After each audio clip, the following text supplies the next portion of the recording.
اب تمہارا کوئی بھی عمل، کوئی بھی چلا مجھے کچھ بھی نہ کہہ سکے گا، کیونکہ جو چلا میں کر چکا ہوں وہ تمہارے تمام چلوں پر باری ہے۔ یقین نہیں آتا تو ایک جھلک دکھاتا ہوں۔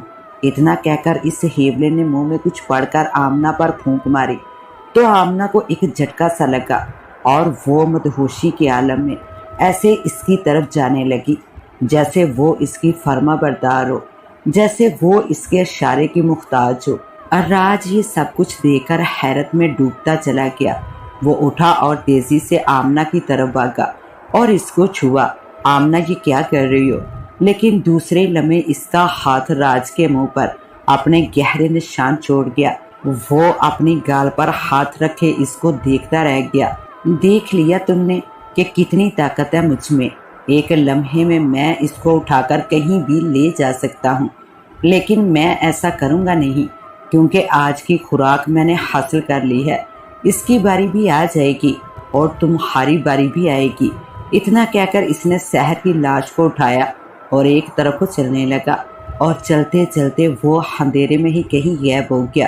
آمنہ تو اس کے سحر میں ڈوب چکی تھی۔ اس کے جاتے وہ دوبارہ ہوش میں آ گئی اور راج کی طرف بھاگی۔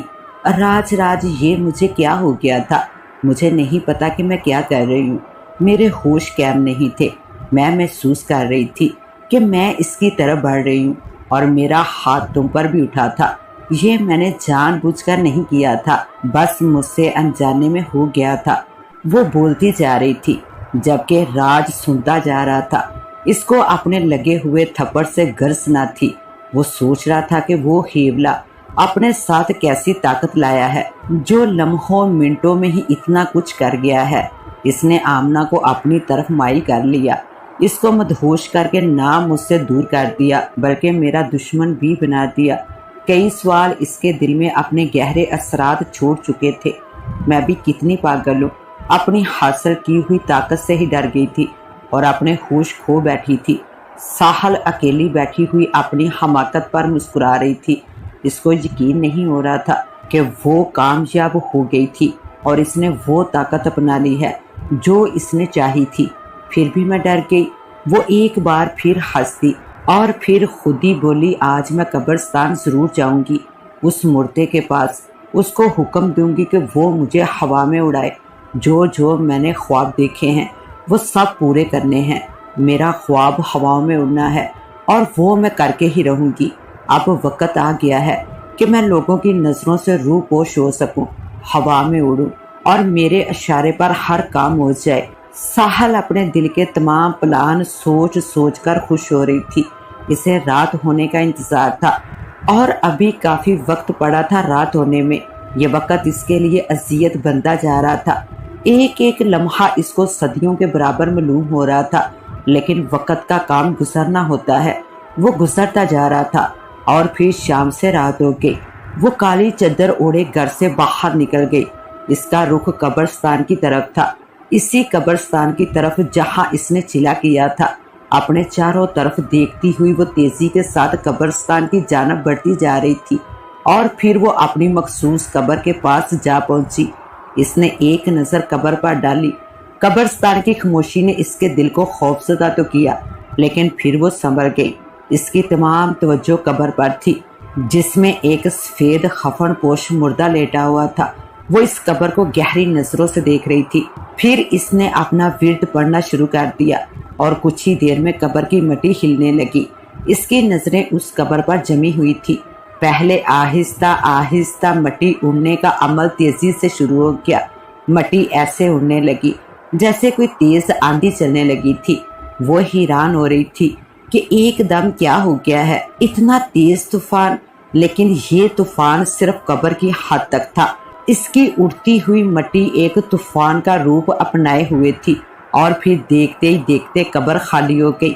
اس میں سفید کفن اس کو واضح دکھائی دینے لگا۔ دل اچھلنے لگا۔ وہ کوشش کرنے لگی۔ خوف کی کئی پرچھائیاں اس کے جسم کو چھوتے ہوئے گزرنے لگی، لیکن آج اس نے ثابت قدم رہنے کی ٹھان لی تھی۔ اس نے دل میں پختہ فیصلہ کر لیا تھا کہ کچھ بھی ہو جائے اس نے آج اس مردے کو اپنا غلام بنانا ہے اور اس سے ہر وہ کام کروانا ہے جو اس کے دل میں ہے۔ اس کی تمام توجہ اس سفید خفن پر تھی اور خفن بھی تیز ہواؤں کے دوش اڑنے لگا۔ اس میں موجود مردے کا وجود پھڑپھڑانے لگا۔ خفن اس کے منہ سے ہٹ گیا۔ دو سفید آنکھیں، ہاں چمکتی ہوئی سفید آنکھیں، بے نور آنکھیں اس کو کھلتی ہوئی دکھائی دینے لگی۔ اس کے خوف کے تمام بندھن ٹوٹ گئے، برداشت ختم ہو گئی۔ وہی خوف اس کے سر پر سوار ہو گیا اور وہ چمکتی ہوئی سفید آنکھوں کو نہ دیکھ پائی۔ اس سے قبل کہ وہ بے ہوش ہو جاتی، اس کو ایک آواز سنائی دی، بیٹی ہمت سے کام لو، کل کی طرح آج بھی موقع ہاتھ سے نہ جانے دو۔ یہ تم کو کچھ بھی نہیں کہے گا بلکہ تمہارے حکم کا پابند ہوگا۔ خود کو سنبھالو بیٹی، یہ اب عام مردہ نہیں رہا، اس میں تمہارے ورد کی طاقت آ چکی ہے، یہ دوسرے مردوں سے ہٹ کر ہو چکا ہے، بس ثابت قدم رہو۔ آواز اسی بزرگ کی تھی جس نے اس کو ورد پڑھنے کے لیے دیا تھا۔ آواز سنتے وہ سنبھل گئی اور پھر مردے کی چمکتی ہوئی آنکھوں میں آنکھیں ڈال کر دیکھنے لگی اور مردے کے ہاتھ حرکت کرنے لگے۔ اس کا جسم کانپتے ہوئے ہلنے لگا۔ وہ ایک جھٹکے کے ساتھ اٹھ کر بیٹھ گیا اور اپنی سفید آنکھوں سے اسے دیکھنے لگا۔ کافی دیر تک وہ ایسے ہی اس کو دیکھتا رہا۔ ساحل نے اپنی آنکھوں کو کچھ دیر کے لیے بند کر لیا۔ ڈر اس کے دل میں ایک بار پھر ابھر آیا تھا۔ وہ ثابت قدم رہنا چاہتی تھی، جس میں وہ کامیاب بھی ہو گئی۔ مردہ اٹھ کر کھڑا ہو گیا۔ آپ نے مجھے کیوں نیند سے بیدار کیا ہے؟ مردے کے لب ہلے اور اس میں سے اڑتے ہوئے الفاظ ساحل کے کانوں سے ٹکرائے۔ مجھے آپ سے کچھ کام تھا۔ ساحل گویا ہوئی، ہاں بولو کیا کام ہے؟ میں چاہتی ہوں کہ تم وہی کرو جو کچھ میں کہوں۔ ٹھیک ہے، میں ایسا ہی کروں گا۔ اور کچھ؟